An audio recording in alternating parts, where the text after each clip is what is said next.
رب البرايا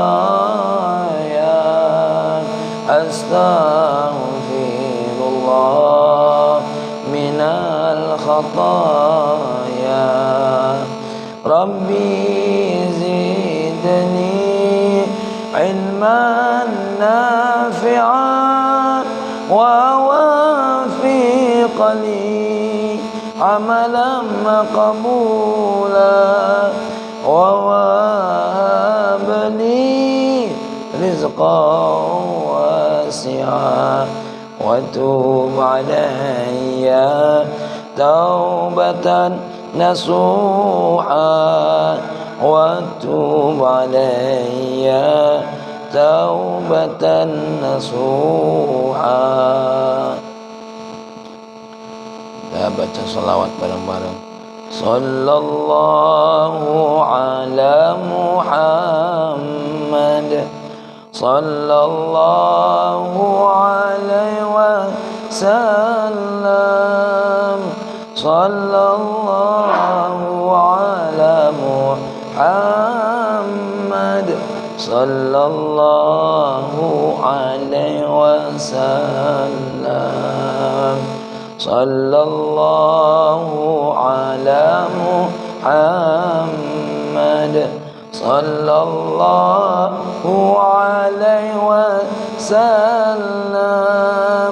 sallallahu ala Muhammad sallallahu alaihi wasallam. Assalamualaikum warahmatullahi wabarakatuh. Alhamdulillah, wassalatu wassalamu ala nabiyyina Muhammadin ibn Abdullah wa alihi wa sahabah amma ba'du. Qala Allah ta'ala fil Qur'anil Karim, a'udzu billahi minasyaitonir rajim, bismillahirrahmanirrahim. Kita baca sama-sama. Rabbi syrah li sadri wa yassir li amri wahlul 'uqdatam min lisani yafqahu qawli. Shadaqallahul azim. Allahumma inna nas'aluka fahman nabiyyin wa hifdzal mursalin wa ilhamal malaikatil muqarrabin. Ya Fattah ya Alim, iftah qulubana futuhal arif. Kita bersyukur kepada Allah, hari ini masih diberikan oleh Allah kesempatan untuk melaksanakan perintah beliau, yaitu sholat subuh. Sholat subuh salah satu sholat yang luar biasa, bahkan masuk dalam kategori menurut sebagian ulama adalah as-sholatul wusta, sholat tengah-tengah. Sholat subuh ini perjuangannya banyak, terutama melawan ngantuk. Di dalam kitab Mughnil Muhtaj, sholat subuh ini adalah sholatnya Nabi Adam alaihi salam. Jadi sebelum Nabi Muhammad SAW diperintahkan sholat, ya, para nabi-nabi dahulu punya sholatnya sendiri-sendiri. Sholat subuh, sholatnya Nabi Adam. Sholat zuhur, sholatnya siapa? Sholatnya Nabi Daud alaihi salam. Sholat asar, sholatnya Nabi Sulaiman. Sholat maghrib, sholatnya Nabi Yaqub. Sholat isya, sholatnya Nabi Yunus alaihi salam. Ya. Ingat tak tuh kira-kira Pak Ari? Ingat, tadi rekam di video. Jadi sholat subuh tadi sholatnya siapa? Nabi Adam. Salat zuhur, salat Nabi Daud. Salat asar, salatnya Nabi Sulaiman. Salat maghrib, salatnya Nabi Yaqub. Salat isya, salatnya Nabi Yunus.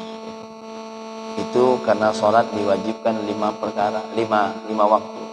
Kalaulah salat itu wajib 50 waktu jadi kemarin tuh, ya. Apa dalilnya salat itu sudah pernah diwajibkan sebelum nabi-nabi yang lain?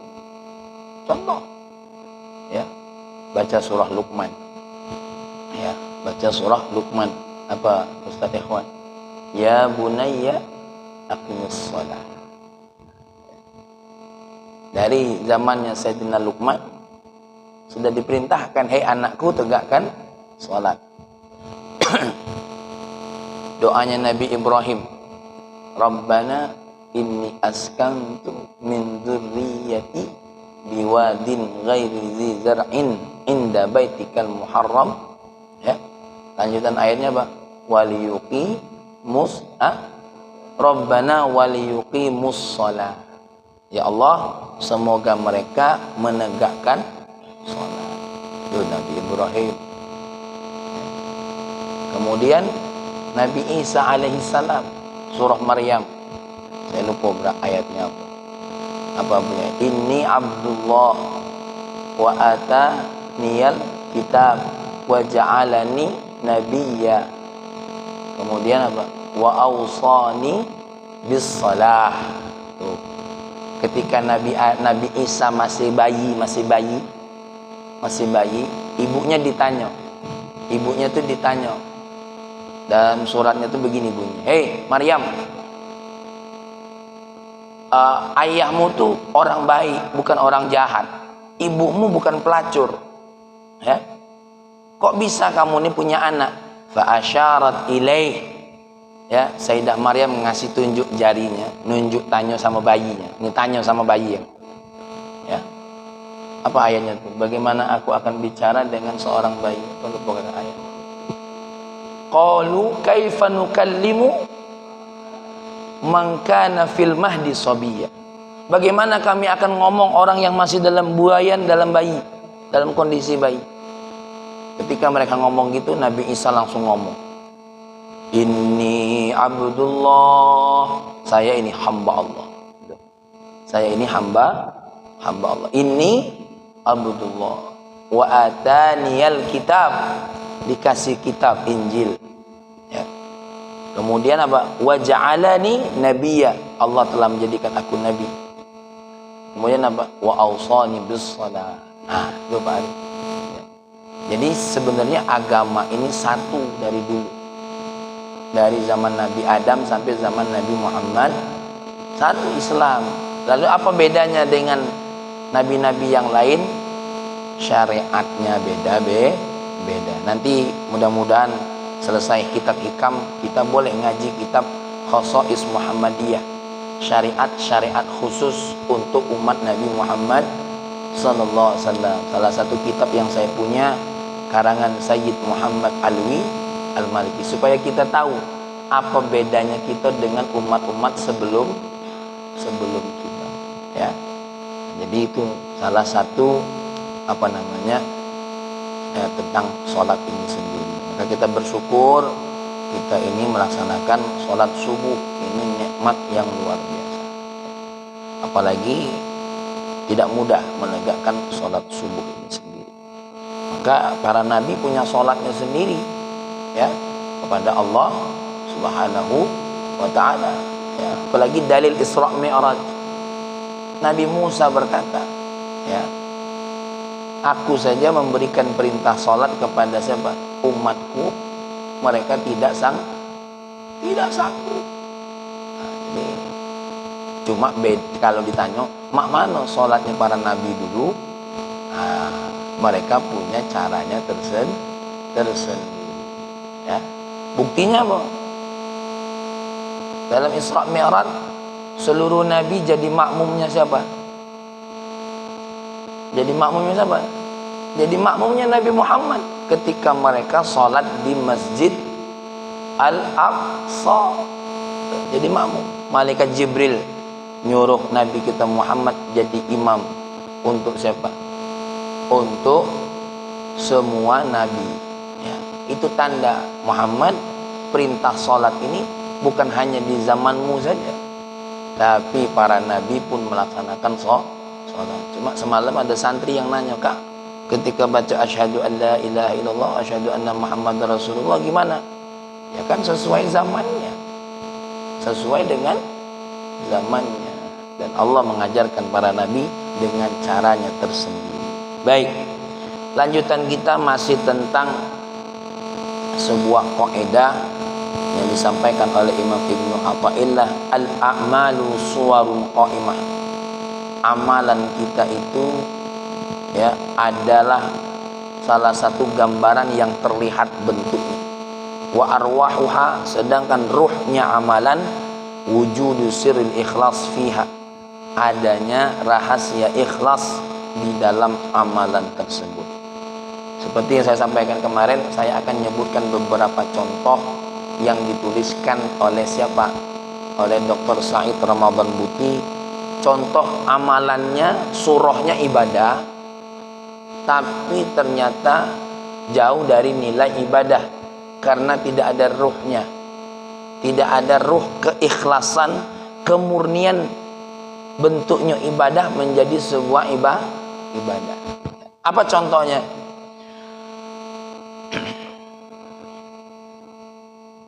Rajulun raqibathu duyunun maliyah, seseorang laki-laki yang terlilit hutang ya, atau kena beban hutang. Hana waktu sadadiha, datanglah waktu untuk membayarnya. Ra'a sahiba au ashaba hadidin, kemudian di satu waktu nengok ada orang yang orang yang ngenjuk hutang sama dia. Contoh Pak Yul ngutang sama Pak Ari ya, kita tengok Pak Ari ya, apa yang dia lakukan? Nengok Pak Ari, muqbilina ilaihi min ba'id, dari jauh Pak Ari sudah mengarah ke rumah Pak Yul untuk ke rumah Pak Yul untuk nemui Pak Yul tadi. Pak Ari sedang jalan. Nah kemudian ini orang melihat, fattajaha musri'an ila aqrabi masjid ya, supaya tidak kelihatan Pak Yul segera mencari masjid terdekat ya. Wa akhadha yusalli silsilatan minan nawafil katsirah, kemudian ketika masuk masjid segera sholat, mengambil sholat sunnah, sholat tahiyat, sholat tahajud, sholat hajat ya. Mimma la syakka fih alaysa li hadzal musalli an yatasawwar annahu yumarisu min salatihi amalan yataqarrabu bi ilallah. Tidak diragukan apa yang dia lakukan ini bentuknya bentuk sholat, bentuknya bentuk sholat, tapi sejatinya dia bukan sholat untuk dekat diri kepada Allah. Kenapa? Innallaha lam yuqimhum minat ta'ah, karena saat itu ya dia tidak melaksanakan ketaatan kepada Allah atau mendekatkan diri kepada Allah, karena tujuannya bukan untuk mendekat diri kepada Allah, tujuannya untuk lari dari yang nak nagih hutang ya. Ya, sholat sunnah, sholat tahiyat, nengok orang nak nagih hutang tadi, dia ke masjid. Ke masjidnya itu kan surahnya ibadah, orang ke masjid kok ya, masuk masjid itu ibadah, iktikaf di masjid ibadah, sholat sunnah, bahkan dia nunggu sholat itu, nambah lagi sholat hajatnya tidak cukup 10 kali 10 rakaat, terus nambah, ditengoknya dulu, uangnya masih ada, masih tambah lagi, bahkan ditambah lagi wirid rotibul hadat, selesai rotibul hadat wiridul latif, selesai wiridul latif dibacanya lagi hizbul bahar, kemudian tahlil la ilaha illallah, tidak cukup tahlil la ilaha. Orang yang seperti ini surahnya surah ibadah, gambarannya gambaran ibadah, tapi jauh ruhnya dari nilai ibadah. Maka orang yang seperti ini bisa jadi selamat dari yang nagih hutang, tapi sepanjang rakaat yang dia lakukan tidak ada sedikit pun nilainya di sisi Allah Subhanahu wa taala. Contohnya, ini contoh simpel ya, contoh simpel. Dia tuh ketika sholat bukan nak minta pertolongan Allah, bukan. Kalau nak minta pertolongan Allah, menurut Syekh Nawawi masih dalam kategori apa? Ikhlas. Karena dia tahu wasta'inu bisabri wassalah. Jadi kalau seandainya kita punya hutang, ya Allah, aku inilah kebingungan cara, ya Allah, usaha dilakukan, tapi dia doa terus kepada Allah. Yang kedua, contohnya amilun yashtaghilu fi ma'mal, ada seorang pekerja yang bekerja di tempat kerja. Intahaza fursata adzanil dhuhur, dia bersegera memanfaatkan waktu azan zuhur. Icak-icaknya cepat sholat zuhur, icak-icaknya sudah waktu ya.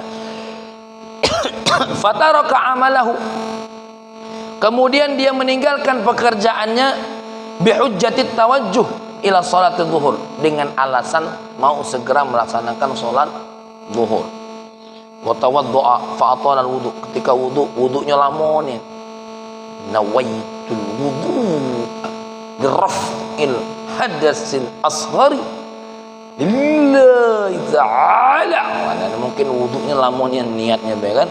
Fa atala al-wudu, biar wudunya lama. Ya.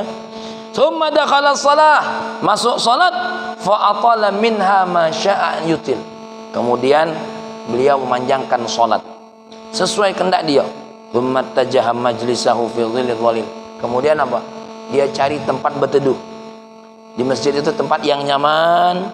Wa asnana dhahrahu ila makan, kemudian menyenderkan pundaknya ke satu tempat, ila makanin murih.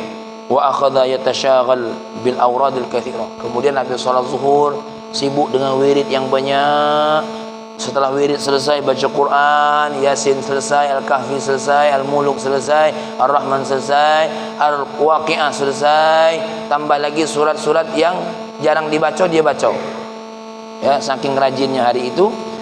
Minal wadih, tapi secara jelas anna hadhihi shalah bihadza syakl, salat yang seperti ini la tadkhulu fi anwa'il a'malil muqarribah ila Allah, tidak masuk kategori yang mendekatkan diri kepada Allah. Kenapa?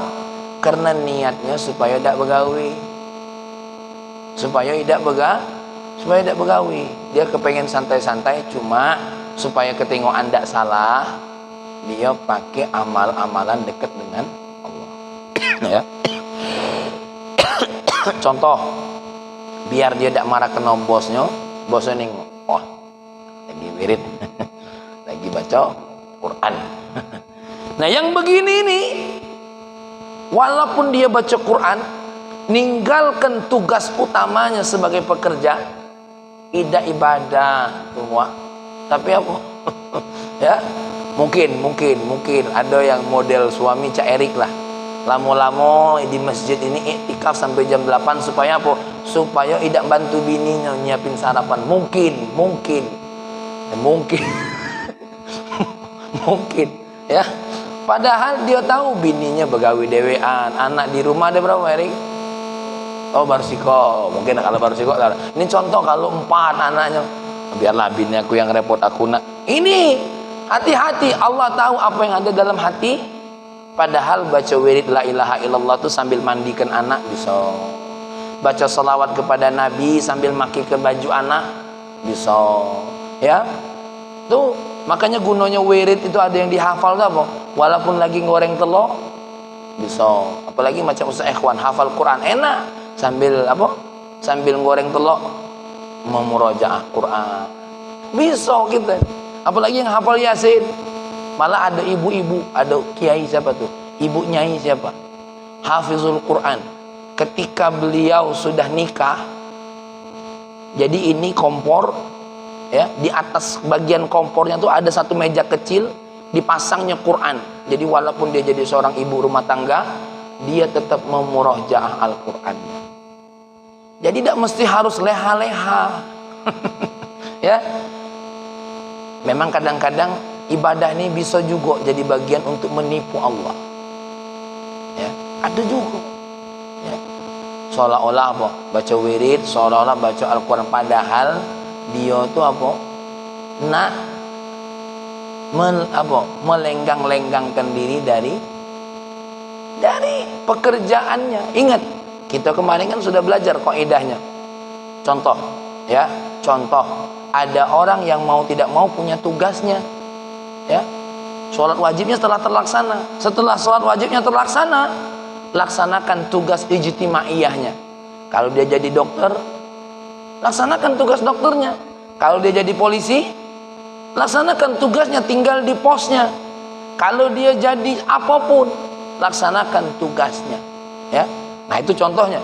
Ada orang yang mohon maaf, surahnya surah amalan, surah ibadah, tapi di hatinya banyak tujuan.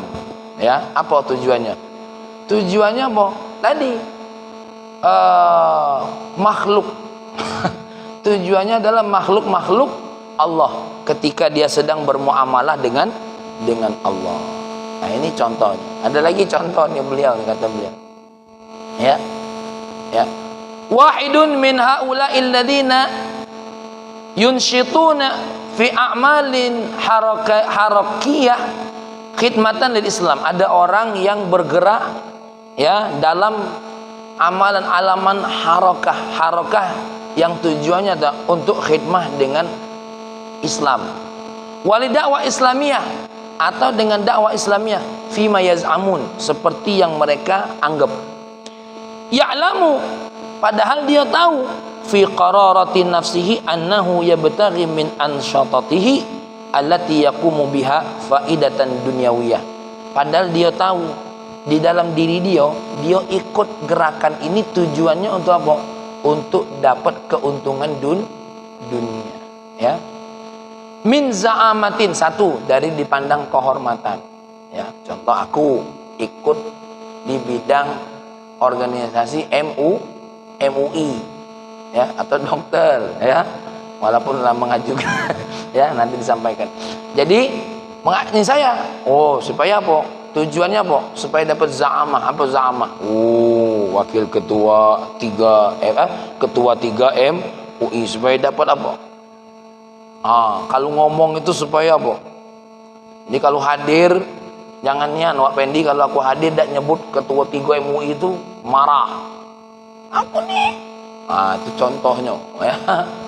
Harokah.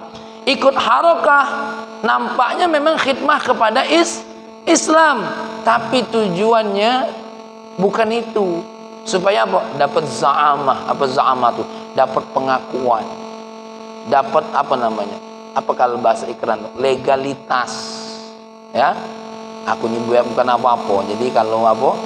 Ada sesuatu biar pacak dipanggil. Sebenarnya tak boleh lah. Aumalin, atau bisa jadi dapat apa? Dapat harta. Bisa jadi. Tapi tak kacanya tak kati kalau yang itu.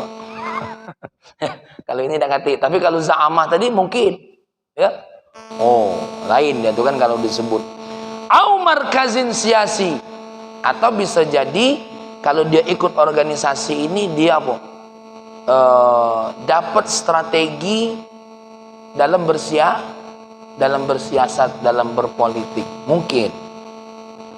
Kemudian ja'aman yutibu alaihi, kemudian dia ini saking sibuknya dengan organisasi ini sehingga apa? Dia itu lalai dengan ibadah wajibnya.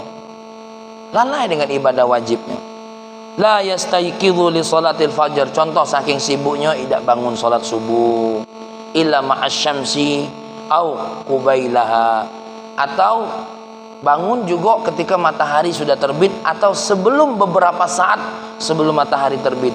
La yata'ahadu nafsuhu bi syai'in min tilawatil Quran, sehingga apa? Gara-gara sibuk dengan ini tidak lagi baca Quran. Fa ajabahu qailan, kemudian ditanya, ngapo kau sampai sholat subuh kesiangan? Ngapo sampai kau sama sekali tidak baca Quran?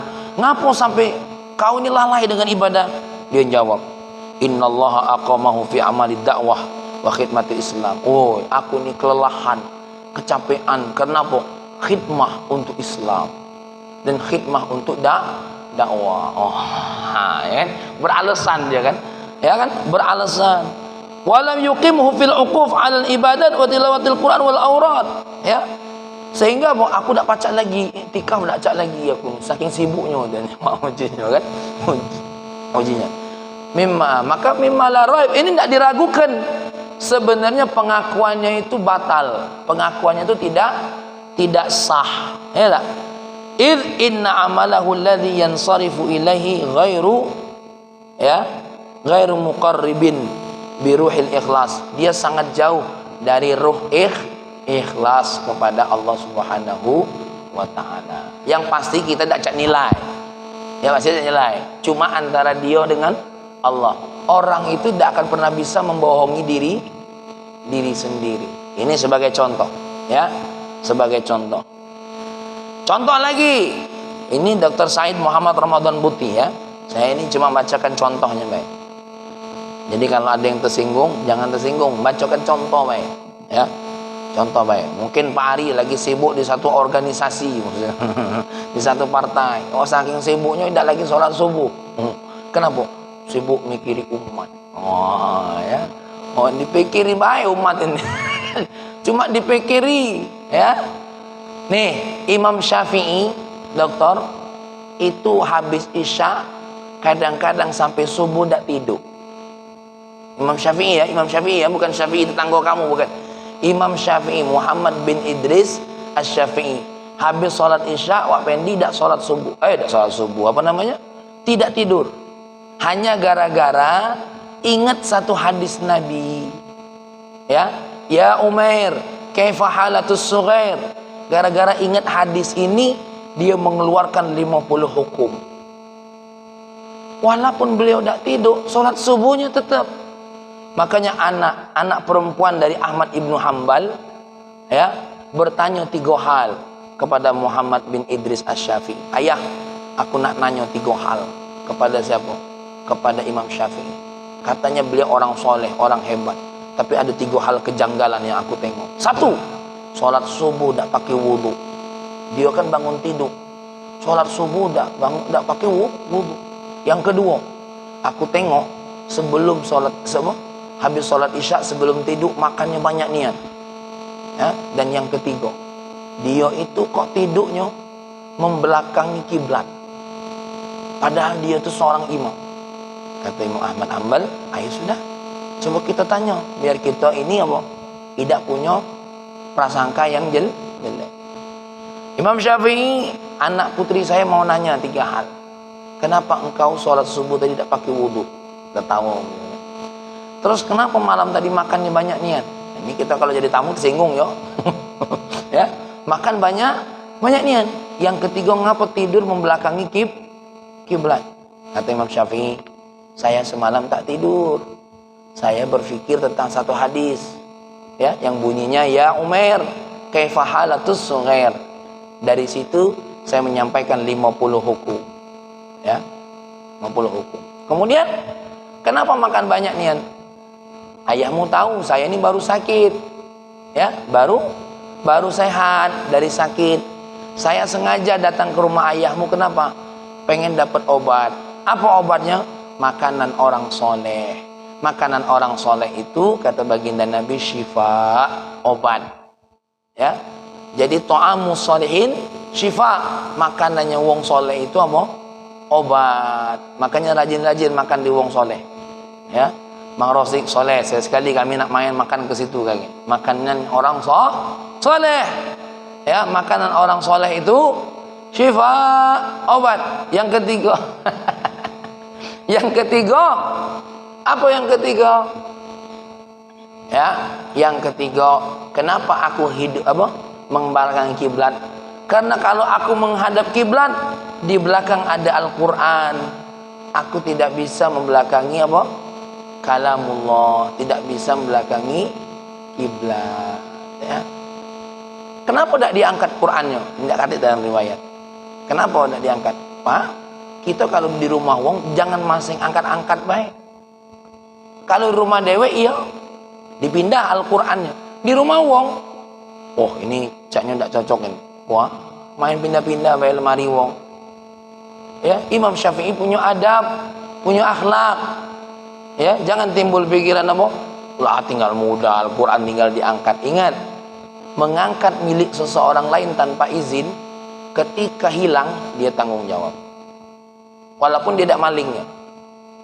Ya. Walaupun tidak malingnya. Contoh, ada motor Pak Ari. Tiba-tiba Erik nengok parkirnya tidak cocok. Kemudian diangkatnya motor tadi. Ya. Pas keluar, Pak Ari nengok motornya hilang. Uji Pak Yul, aku nengok Erik ngangkatnya, aku ngangkat baik. Walaupun ngangkat baik, tanggung jawab ganti motor itu. Maka jangan main-main. Ya, ini dalam mazhab kita fikih Syafi'i begitu. Ya. Nah, bagaimana caranya? Kalau ada ambal, biar Wak Pen tidak tanggung jawab kalau sejadahnya hilang, digeser. Jangan diangkat. Karena kalau ngangkat itu indikasi mengambil. Tuh, ijtihadnya ulama. Yang main-main. Jadi tolong ya, Erik, jangan galak ngangkat-ngangkat motor wong. Ya, bukannya kita tidak galak, izin dulu Pak, ini mohon maaf motornya saya geser ya. Iya silakan. Gitu. Main angkat-angkat. Ya, main mindah-mindah motor wong.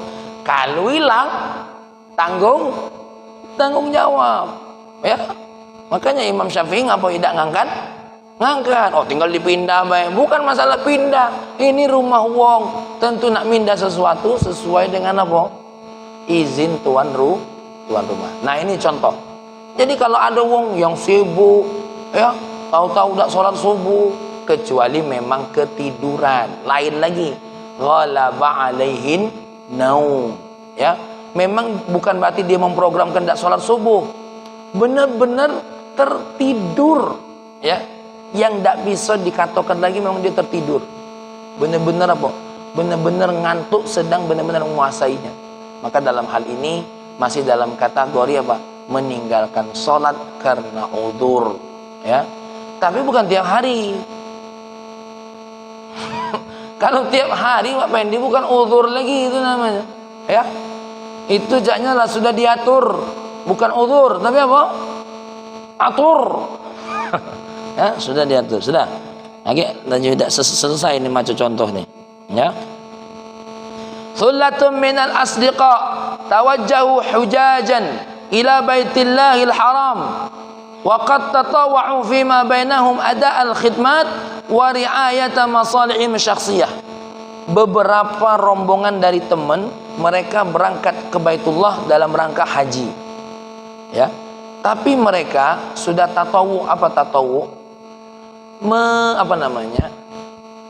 Tatawu itu apa? Sudah melakukan ikatan janji, ya, untuk apa? Untuk khidmah. Untuk khidmah. Contoh kalau di negara ini apa namanya, Pak? TPHD apa? Tenaga apa namanya? TPHD itu? Tenaga pembimbing apa? Pembimbing haji itu ya. Pokoknya petugas haji lah. Apa tidak ngerti aku bahasanya tuh, singkatannya tuh ya. Dia memang untuk itu, tugas untuk itu, mengawasi yang bagian kesehatan, mengawasi kesehatan jamaah. Seperti saya dulu tenaga musiman haji dari Yaman, jadi mahasiswa. Tugasnya apa? Tugasnya bagian penterjemah. Ambulan jalan ikut. Ada orang hilang ikut. Pokoknya ikut terus. Kenapa? Mutarjim, translator. Mau tidak mau kita ini ikut terus.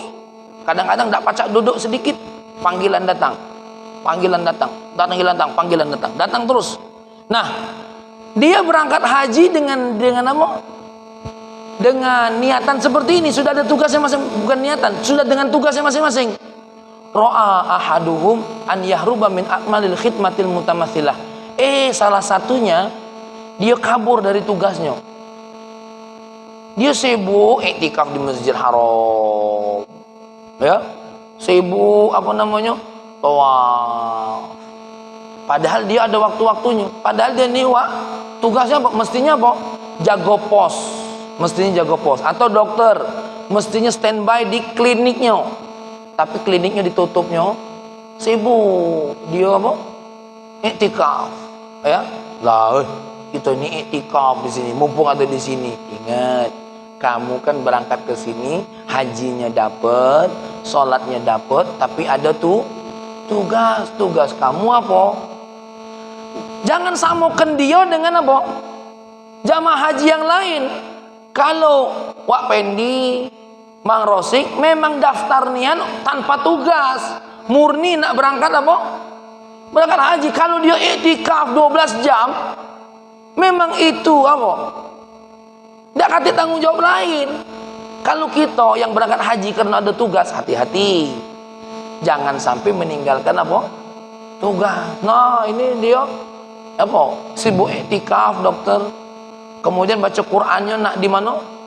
Nak di masjid nian, samping pintu Ka'bah nian. Kalau ditinju wong pula baca Qur'an di situ. Kena wong rame kan? Nah, nak di situ nian. Awas, ini surahnya surah ibadah, tapi hati-hati. Ya, hati-hati. Ada sesuatu yang merusak apa? ibadahnya, ya. Apa niatnya? Bukan nak dekat dengan Allah, supaya apa? Supaya apa? Bebas dari itu tugas. Memang irinian, di zaman aku dulu irinian. Kita nih jarang iktikaf di masjid tuh. Haji waktu saya tenaga musliman haji itu jarang. Kenapa? Karena tidak bisa ninggalin pos. Jamaah yang hilang. Kebayang tidak kalau kita tidak katik di tempat? Ada wong hilang, minta tolong, pasang merek posnya, tutup, lagi sibuk iktikaf. Atau klinik yang di maktab itu, dokter mestinya jago, ada wong lah, dokternya tidak katik, mohon maaf, lagi sibuk baca Quran di Masjidil Haram. Ay, mati pasien itu dokter. Masya Allah. Makanya nanti siapapun yang dapat tugas, ibadahnya adalah melaksanakan tugas. Melaksanakan tugas. Walaupun bisa dihitung. Apa? Nah, kalaupun mau gantian. Aku hari ini apa? Ini dulu ya, gantian. Itu pun jangan sering gantian. Artinya memang apa? Orang yang sholat dengan nyaman itu, karena kita bertugas, pahalanya milu siapa? Milu kita kan. Tanpa harus iktikaf, dokter, siapapun petugas dapat pahala mereka. Nah, mohon maaf ini sekedar gambaran dari Pak Ari. Saya dulu ketika haji waktu Temus dulu, kita jam 3 lah standby nunggu jamaah haji. Nunggu mereka nak datang, nak ngatur hotelnya, nak ngatur kamarnya. Bayangkan kalau petugas yang ngatur kamar ini lagi sibuk tahajud di masjid. Kececeran jamaah awak pendi. Jangan main-main, ya. Kececeran, kunci kamar di aku lagi missing di Masjidil Haram situ, ya. Iktikaf kita mau tak mau saat itu nginep di hotel-hotel itu, nunggu mereka datang, nyambut mereka, ngatur mereka. Mana ketua rombongan, bapak berapa rombongan, ini kuncinya lah diatur dulu tuh, mana kuncinya, inilah diatur, inilah diatur, inilah diatur. Makanya saya dulu punya kepimpinan namanya Bapak Haji Mazrul. Nengok kita lambat bangun itu, ya Allah marah dia. Ini ibadah kita, tahajud kita di sini. Wah, ya. Tuh. Oh, ternyata pas ngaji hikam, oh iya nih, berarti Pak Haji Mazrul ini sedang menegakkan ibadah kepada Allah. Walaupun nampaknya bukan bentuk ibadah kepada Allah. Jadi ternyata ngaji tasawuf ini bukan yang seperti wong dia omong-omong itu, bukan. Ya. Ya. Memang mungkin dia tidak tahajud dalam bentuk ruku, tapi tahajudnya dalam bentuk apa? Dalam bentuk melaksanakan tugas. Ya, itu tidak bisa, harus ngatur. Ya, ini ibu, apalagi yang namanya uang dalam perjalanan 5 jam dari Madinah ke mana? Ke Mekah. Oh, lelah itu. Nah, datang, nah, bayangan. Wak ini ada kan yang nyambut itu kan? Ada mereka yang nyambut kamar. Iya, kalau datangnya habis subuh lemah. Ini datang jam 2, datang jam 3. Betul. Ya, nah ini sedikit cerita aneh. Ini bukan cerita bohong, cerita nyata.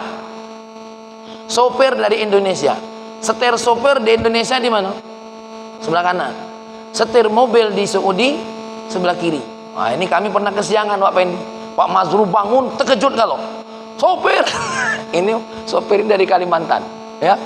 Pas dia nak ngangkat mobil, Pak Mazrul laporan, setir mobil hilang. Setir mobil hilang. Ah, tidak mungkin setir mobil hilang, kata Pak Mazrul.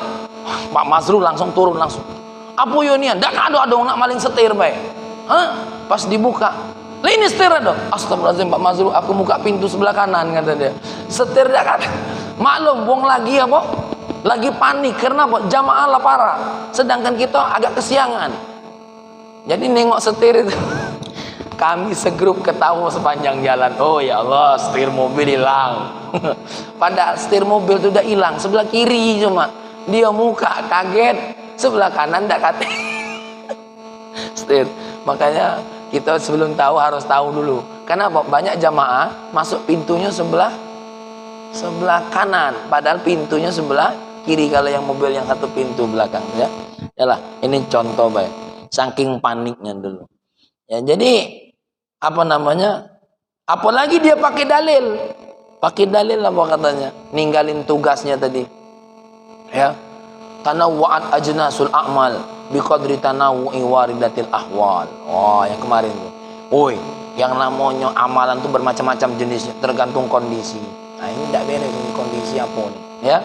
Maka hati-hati Bapak Ibu yang dimuliakan oleh Allah, biar kita paham. Ya, ibu-ibunya tidak katik di sini. Ngapa tersebut pula? Baru contoh yang berikutnya apa kata beliau? Qad tajidu sahibu tijarah au masna'in yalhath musri'an ila a'malihi tijariyah au sinaiyah wa yanshitu dzalika nasyatan yadhhabu bi rahatihi wa yunsiyahu aktsara wadhaifi ad-diniyah bistisna'il arkan wal furud al-asasiyah minha. Bisa jadi sebaliknya. Kalau tadi sibuk melaksanakan ibadah, ninggalkan tugas. Kali ini sebaliknya. Ada orang yang punya toko, sibuk cepet-cepet kerja apa? Kerja terkait dengan tokonya, dengan duniawiyahnya, ninggalkan ibadah. Aku ini bukan apa? Ngapa udah sholat subuh? Aku nak cepat buka warung. Ngapa kau udah sholat zuhur? Why, pelanggan banyak nia. Tak bisa ditinggalkan lagi. Nah, ini terbaliknya. Kalau tadi ninggalkan tugas untuk melaksanakan ibadah mahdhah. Kalau ini sebaliknya. Apa? Ninggalkan ibadah mahdhah yang asasiyah, sholat wajib, untuk melaksanakan apa? Tugas yang duniawi. Oh, nak cepat-cepat buka toko, takut ini akhirnya tidak sholat subuh, ya. Nak apa? Ninggalkan sholat zuhur, ya, hanya gara-gara apa? Pelanggan, ya. Ngelepas jilbab hanya karena perintah perusahaan. Ini juga apa namanya? Dengan alasan apa? Lah, nyari duit itu kan ibadah juga. Jago toko itu kan ibadah juga. Iya, tapi tidak ninggalkan ibadah asasiyah. Ya, asasiyah tetap dilaksanakan. Kalau tadi contohnya gini, saking sibuknya. Kalau tadi yang tadi lain. Ini orang menyibukkan diri dengan ibadah tapi meninggalkan tugas wajib. Dia mungkin, mohon maaf, cukup sholat wajib, tahu-tahu apa? Nambah-nambah supaya tidak melaksanakan tugas. Sebaliknya, karena niatan dia sejatinya bukan untuk bekerja, ya, tapi apa? Untuk meninggalkan kewajiban dia kepada Allah Subhanahu wa taala. Nah, di satu sisi ibadahnya nampak ibadah, tapi niatnya karena ingin meninggalkan tugas. Di satu sisi orang ini niatnya seolah-olah nak apa? Nak dekat dengan amalan yang lain, tapi dia meninggalkan ibadah yang asasiyah. Nah, ya, semuanya yang dimuliakan oleh Allah, ya, di akhir cerita yang beliau sampaikan, seperti yang saya sampaikan kemarin, ibadah kepada Allah ini tidak lepas dari dua hal. Apa? Ibadah yang memang kita mendekatkan diri kepada Allah murni, seperti sholat, baca Quran, ya, atau ibadah tadi, ada ibadah yang ghairu mahdhah, itu juga ibadah, tapi ingat, harus diikat dengan keikhlasan, ya, semuanya karena Allah Subhanahu wa ta'ala. Agar apa? Walaupun nampaknya nyari duit, tapi bernilai ibadah. Contoh, pagi ini nanti balik ke rumah kita sarapan. Sarapan ini gambarannya seolah-olah bukan ibadah, tapi tanamkan dalam niat. Ya Allah, aku sarapan ini supaya badannya sehat, kuat, sehingga apa? Satu, kaget pas sholat zuhur kuat. Saat ini kalau aku nyari rezeki untuk anak-anak, kuat, sehingga anak-anak, ya, mereka kuat ibadah. Jadi diniatkan apa baik? Pakai baju, bukan cuma untuk ganteng, Pak Yul. Pakai baju, ya Allah, aku niat satu, niat pakai baju ini untuk nutup aurat. Yang kedua, niat supaya apa? Mata orang lain itu apa? Tidak berpandangan buruk dengan kita, ya, supaya nampak akhlak kita bagus. Aku pergi ke kantor ini apa? Dengan pakaian yang sopan, pakaian yang soleh. Doa Nabi, Allahumma kama ahsanta khalqi fa ahsin khuluqi. Ya Allah, sebagaimana engkau telah membagusi ciptaan tubuhku, maka baguskan pula akhlakku ya Allah. Jadi kita ini pakai pakaian ini niatnya apa? Ibadah kepada Allah gitu loh. Pakai cincin, contoh ini bukan sekedar untuk ganteng-ganteng, niatkan karena apa? Sunnah Nabi pakai cincin ya. Diniatkan apa baik yang kita lakukan itu niat karena Allah, niat karena Allah.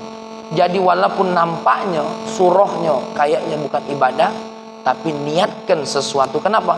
Inilah rahasia kita yang terkait dengan Allah Subhanahu wa ta'ala. Kenapa? Ada ibadah yang nampaknya ibadah, ruhnya harus benar-benar dekat dengan Allah. Ada juga al-a'mal itu nampaknya bukan ibadah, tapi bisa jadi ibadah karena apa?